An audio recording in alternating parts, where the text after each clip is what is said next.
Hello students, HB educational zone को तुम मान को स्वागत। आज आम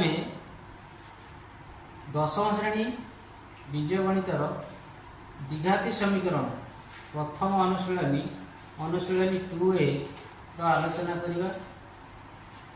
यही प्रथम अनुशीलनी प्रथम नंबर अच्छी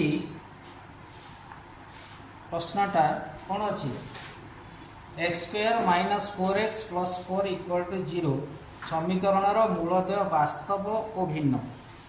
जे प्रथम कथा होची यार त्रुटि अच्छी, ये त्रुटि को आम संशोधन करवा किभली भाव में संशोधन करवा आलोचना करवा। 2A प्रथम प्रश्न कौन अच्छी हाँ x² - 4x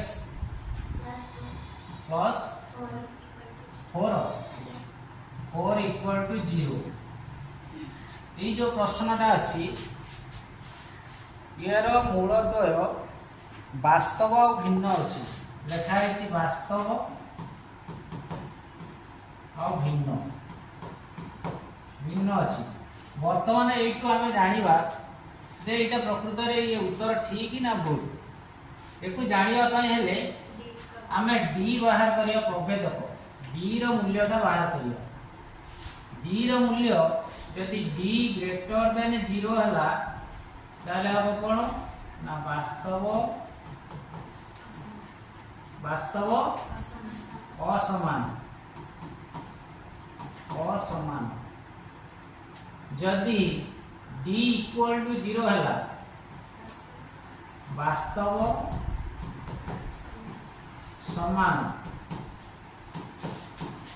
जदि D <0 है ताले अवास्तव अवास्तव अवास्तव जार मूल्य बाहर ना जार मूल्य मूल्य ना मूल्य बाहर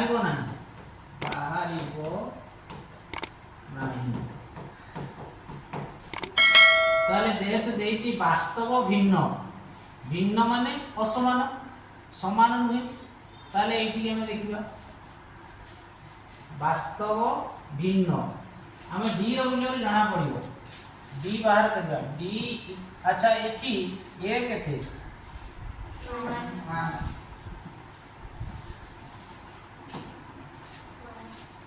A = 1 B = -4 C = 4 ताले D रो मूल्य बाहर करबा D = B² - 4AC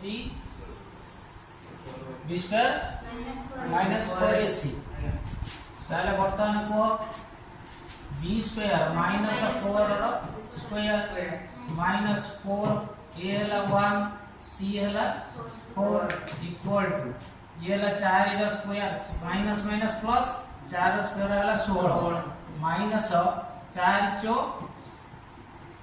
16 ताले 16 16 गला 0 ताले बर्तमान D पड़े आसला 0 D जदी पड़े आसला 0 ताले एटा वास्तव समान।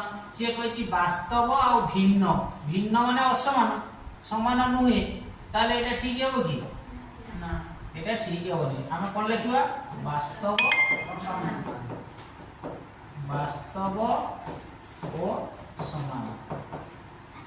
प्रश्न थिला भूल संशोधन कर ताने भूलटा कोन थिला भिन्न रेटा थिला हम संशोधन में वास्तव हो समान हो बुझियरा। नेक्स्ट बी x² - 5x + 6 = 0 प्रभेदक इक्वल टू 2 बोली देछि। देखिबा हमर 2 होइछि कि नै प्रभेदक कहले ए डी समीकरण रो डी टा को प्रभेदक बोली कहे जाय। ताले वर्तमान एठी ए केते ए हला 1 B -5 C 6 ताले वर्तमान हम बाहर करिबा 20 d equal to b square minus 4ac ताले b स्क्वायर माने माइनस 5 रो स्क्वायर माइनस 4 a हला 1 c हला 6 5 और माइनस माइनस प्लस माइनस 5 रो स्क्वायर केते हो 25 माइनस 6 24 ताले केते हला 1 हला ताले प्रभेदक 2 लेखा है आमे सेठी कोन लिखिबा प्रभेदक होची 1 ताले भूलटा एठी थिला बर्तमान एटा हम ठीक करिया प्रभेदक होची 1 हला तापर प्रश्न सी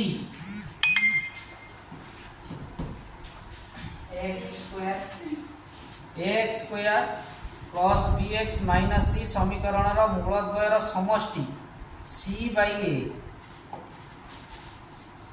a x square plus bx minus c equal to 0 रो मूलद्वयर समष्टि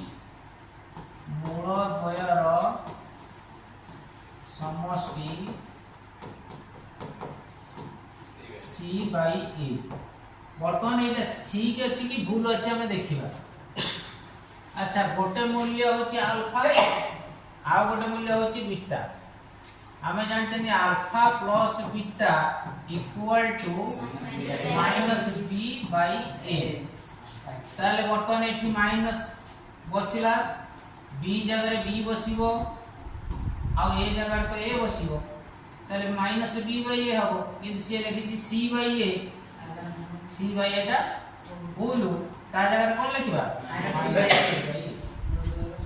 त्रुटि संशोधन हला